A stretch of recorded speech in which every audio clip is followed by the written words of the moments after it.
कहते हैं कि वो जालिम जब कोई ताज़ा सितम ईजाद करता है, वो जालिम जब कोई ताज़ा सितम ईजाद करता है तो सबसे पहले अपने आशिकों को याद करता है। आप सब ने इतनी खूबसूरत महफिल सजाई। एक बात, एक फ़र्ज़ अदा करने में आया हूँ, वो ये है कि 40 साल से मुशायरे पढ़ रहा हूँ आपकी दुआ से। निज़ामत भी की है बहुत सारे मुशायरों की, लेकिन जो मुशायरा आज जिस कामयाबी के साथ आपके नाज़िम मुशायरा चला रहे हैं और जितनी दयानतदारी और जितनी मेहनत से वो निज़ामत करते हैं, पूरे हिंदुस्तान में मैंने ऐसा नाज़िम मुशायरा नहीं देखा।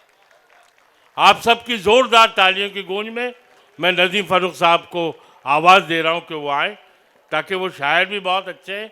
अभी 4 दिन पहले बम्बई में उनके अशार ने धूम मचा दी। मैं बड़ी कई अशार, कई बातें उनके ताल्लुक़ से कह सकता हूँ, वक्त नहीं है। सिर्फ आपकी तालियों की गूंज में एक बार ज़ोरदार तालियाँ नज़ीम फ़ारूक साहब के लिए बजाएं प्लीज़। बड़े भाई डॉक्टर कासिम इमाम साहब ने मेरे लिए बहुत कुछ कह दिया, ये मेरे लिए सनद का दर्जा रखता है। बहरहाल मैं बहुत शुक्रगुजार हूँ। चंद शेर पढ़ने की इजाज़त दे दीजिए ताकि मेरा रिस्क भी हलाल हो जाए। ठीक है, मैं छोटे छोटे कुछ मिसरों से अपनी बात का आगाज करता हूं कि मासूम से अवाम को पागल बना दिया। इन दिनों जो मैंने आपसे पहले ही अर्ज किया था कि मैं उत्तर प्रदेश से आया हूं, और जिस तरह के हालात को हम देख रहे हैं तो मुझे इस तरह के शेर कहने पड़ रहे हैं। मासूम से अवाम को पागल बना दिया, नफरत ने मेरे मुल्क को मक्तल बना दिया। और ये शेर सुने कि जब भी बिछाई वक्त ने शतरंज की बिसात, पैदल को शाह, शाह को पैदल बना दिया। जब भी बिछाई वक्त ने शतरंज की बिसात, पैदल को शाह, शाह को पैदल बना दिया। एक गजल मुझे खास तौर से यहां पढ़नी है, जिसके लिए 4 मिसरे और पढ़ देता हूं कि सुबह मगरूर को वो शाम भी कर देता है, शोहरतें छीन के गुमनाम भी कर देता है। वक्त से आंख मिलाने की हिमाकत ना करो, वक्त इंसान को नीलाम भी कर देता है। वक्त से आंख मिलाने की हिमाकत ना करो, वक्त इंसान को नीलाम भी कर देता है। गजल का मतलब पढ़ता हूं कि ये किसके फूल से होठों पर प्यास बैठी है। शोरा इकराम से बतौर खास तवज्जो के साथ, ये किसके फूल से होठों पर प्यास बैठी है, जो आज नहरे सितमगर उदास बैठी है। और ये शेर औरंगाबाद में पढ़ रहा हूं, मुझे यकीन है कि यहां इसकी कीमत मुझे मिलेगी। ये किसके फूल से होठों पर प्यास बैठी है, जो आज नहरे सितमगर उदास बैठी है। निगार खाने में अब हलचलें नहीं होती, सियाह जुल्फों में जब से कपास बैठी है।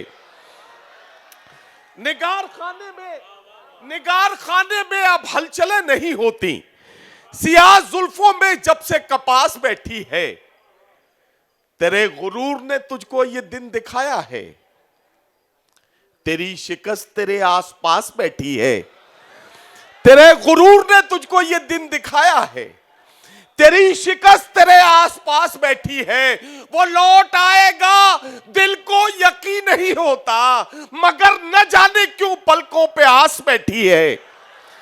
वो लौट आएगा दिल को यकीन नहीं होता, मगर न जाने क्यों पलकों पे आस बैठी है।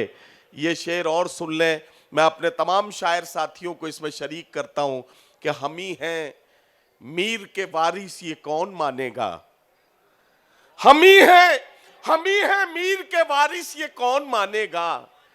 हमारे घर में गजल बेलिबास बैठी है, हम ही हैं मीर के वारिस ये कौन मानेगा। हमारे घर में गजल बेलिबास बैठी है, मिटा न दे कहीं शादाबियां गुलाबों की, जो तेरे लॉन में जहरीली घास बैठी है। मिटा न दे कहीं शादाबियां गुलाबों की, जो तेरे लॉन में जहरीली घास बैठी है।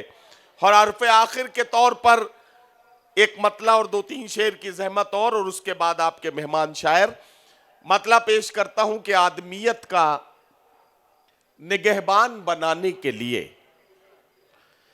कोई दरवेश हो सुल्तान बनाने के लिए, आदमियत का निगहबान बनाने के लिए कोई दरवेश हो सुल्तान बनाने के लिए।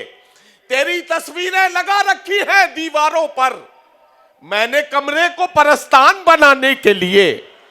तेरी तस्वीरें लगा रखी हैं दीवारों पर, मैंने कमरे को परस्तान बनाने के लिए। मेरी किस्मत की ये दुनिया मुझे पहचानती है, लोग मर जाते हैं पहचान बनाने के लिए।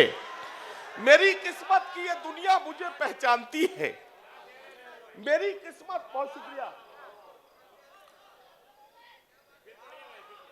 तेरी तस्वीरें लगा रखी हैं दीवारों पर, मैंने कमरे को परस्तान बनाने के लिए। मेरी किस्मत की ये दुनिया मुझे पहचानती है, लोग मर जाते हैं पहचान बनाने के लिए।